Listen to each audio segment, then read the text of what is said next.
Acabou que essa 2 aqui, gente, só dá uma resposta única mesmo. Só falar que é a via que produz glicose. Esperar o pessoal voltar e eu já vou para 3.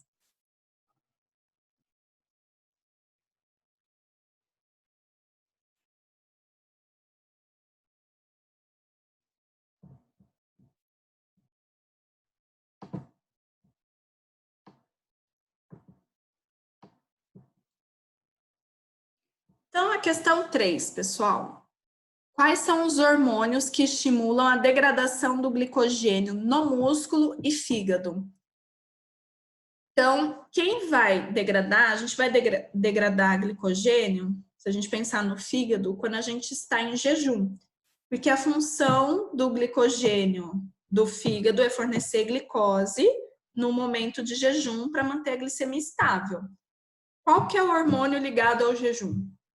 Glucagon. Então, glucagon vai estimular a degradação do glicogênio hepático. E no músculo? Qual que é a finalidade do glicogênio muscular? Fornecer glicose para a produção de ATP durante a atividade física. Qual que é um hormônio famoso da atividade física? Adrenalina. Então, no músculo, vocês podem aí colocar o hormônio adrenalina como o hormônio que estimula a degradação do glicogênio muscular. Questão 4. Qual a ação da insulina nos níveis sanguíneos da glicose? Explicar a sinalização. A insulina, o que ela vai fazer com os níveis de glicose? Aumentar ou reduzir?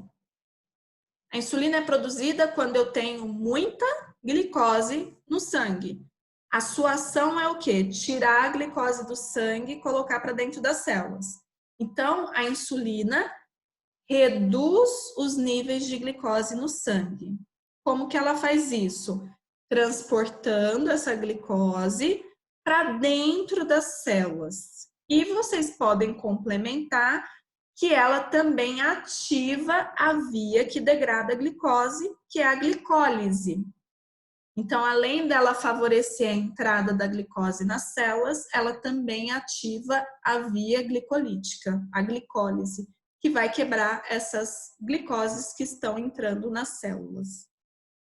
Agora, qual que é a ação do glucagon nos níveis sanguíneos de glicose? O glucagon vai ser produzido quando eu estou em jejum. Vai ser produzido quando o pâncreas percebe que a glicemia está muito baixa. Então, eu preciso do glucagon, porque o glucagon aumenta a glicemia. Essa é a função primordial aí do glucagon. E como que o glucagon consegue aumentar a glicemia? Esse hormônio vai ativar vias importantes. Primeira, quebra do glicogênio, que vai hepático, que vai liberar a glicose para o sangue, aí eu consigo aumentar a glicemia. E a outra via é a gliconeogênese. Então, o glucagon vai ativar a gliconeogênese e a gliconeogênese vai produzir glicose e mandar para o sangue. Então, novamente, eu vou contribuir com o aumento da glicemia. Então, a insulina sempre reduz a glicose no sangue e glucagon sempre aumenta a glicose no sangue. Aí aqui a 6, quais são os precursores da gliconeogênese? Qual molécula que está alimentando essa via produtora de glicose? A gente viu o glicerol, né, que vem lá dos triglicerídeos, que pode entrar na gliconeogênese, porque é convertido em gliceraldeído, e de gliceraldeído eu vou para a glicose. A gente estudou o lactato, né, que é produzido lá nos músculos, o fígado pode captar esse lactato, converter em piruvato. A esse piruvato também consegue chegar até a gliconeogênese e ser convertido em glicose. E agora faltou os aminoácidos, né? Então, existem aminoácidos que a gente chama de aminoácidos glicogênicos, que podem ser degradados e geram aí cetoácidos que estão lá no ciclo de Krebs e que podem ser convertidos em oxalacetato, que também entra na gliconeogênese. Então, 3 precursores importantes: glicerol, lactato e aminoácidos. Tá? Então, são 3 fontes aí de glicose. E a 7, explicar o que é o ciclo de Cori. Então, o ciclo de Cori começa ali no músculo, né? Quando a gente produz lactato. Então, o músculo, ele pode converter piruvato em lactato. Esse lactato cai na corrente sanguínea, é captado pelo fígado, e o fígado reconverte o lactato em piruvato. Esse piruvato consegue ser convertido em glicose. A glicose cai na corrente sanguínea e o músculo usa essa glicose, capta essa glicose e novamente pode aí produzir piruvato e piruvato virar novamente lactato, que vai para o fígado de novo para virar glicose. É um ciclo. Tá? Então, é só explicar o caminho, o que está acontecendo no músculo e o que acontece no fígado. Músculo, produção de lactato, que vai para o fígado. No fígado, lactato vira piruvato, que vai virar glicose. E glicose vai para o músculo. Aí o músculo novamente produz lactato e esse lactato vai para o fígado. Vira um ciclo. Tá? Então, explicar aí o ciclo. Dúvidas?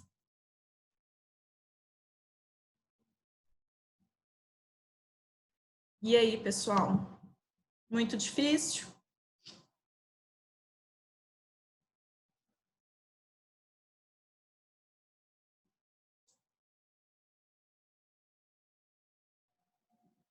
Podemos encerrar, então?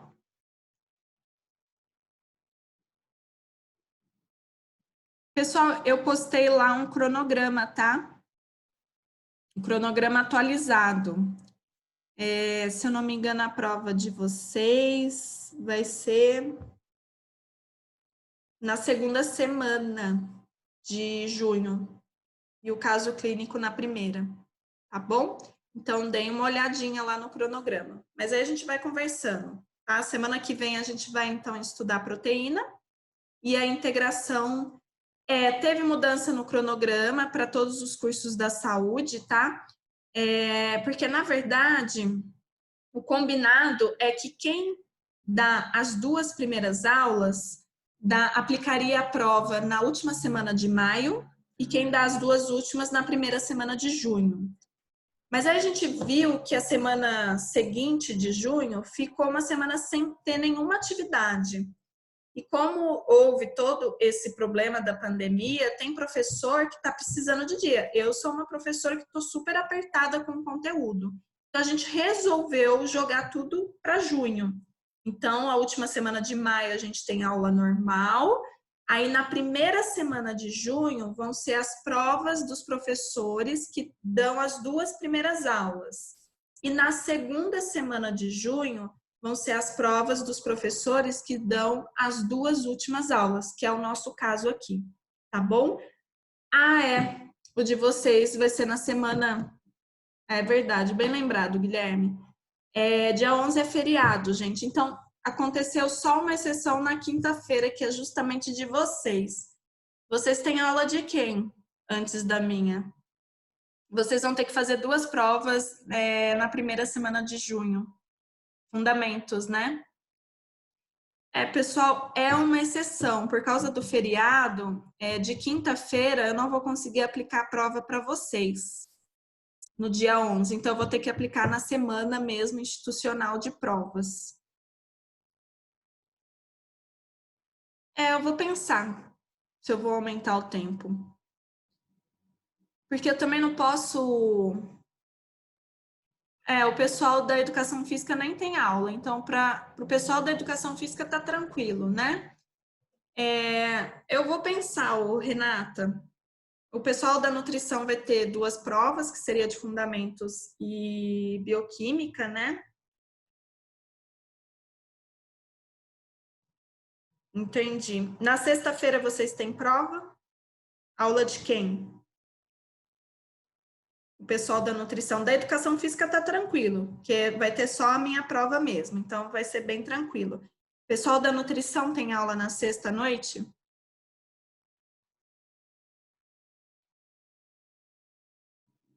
Eu não lembro o horário de vocês. Com a Vanessa de Imuno?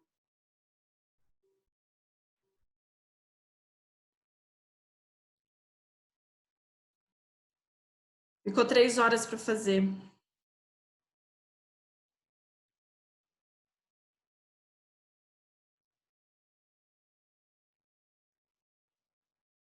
Tá. Eu vou pensar, gente. Eu posso deixar mais tempo. Eu posso tentar fechar essa prova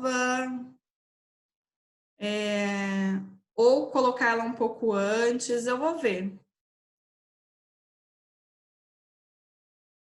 Tá? Mas eu tenho que fazer uma. Eu aviso vocês quando que eu vou liberar. Eu vou deixar um pouco mais de tempo. Ao invés de deixar 24 horas, eu posso deixar 48 horas. Tá bom? Mas a gente vai conversando. Mas é que não tem jeito, eu não posso fazer isso no feriado. Então, pessoal, eu vou pensar a respeito aí da prova. A gente vai conversando. Estudem bastante. Obrigada aí pela. Pode ser. Eu vou pensar de jogar no sábado. Eu liberar na quinta-feira. Ao invés de eu fechar na sexta-noite, eu fecho no sábado à noite. Tá bom? Combinado? Aí o pessoal da educação física já tenta fazer na quinta, porque assim, o sábado ele pode ser problemático, porque a gente não tem o suporte do TI. Então, se acontecer qualquer problema, a gente vai resolver isso só na segunda. Mas acredito que não vai ter problema.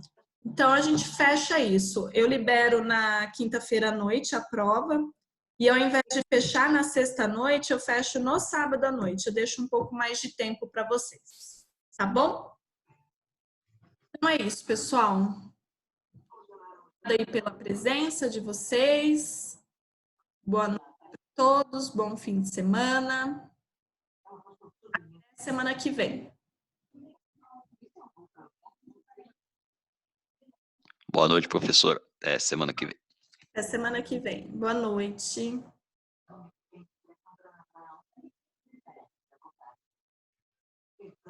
Boa noite.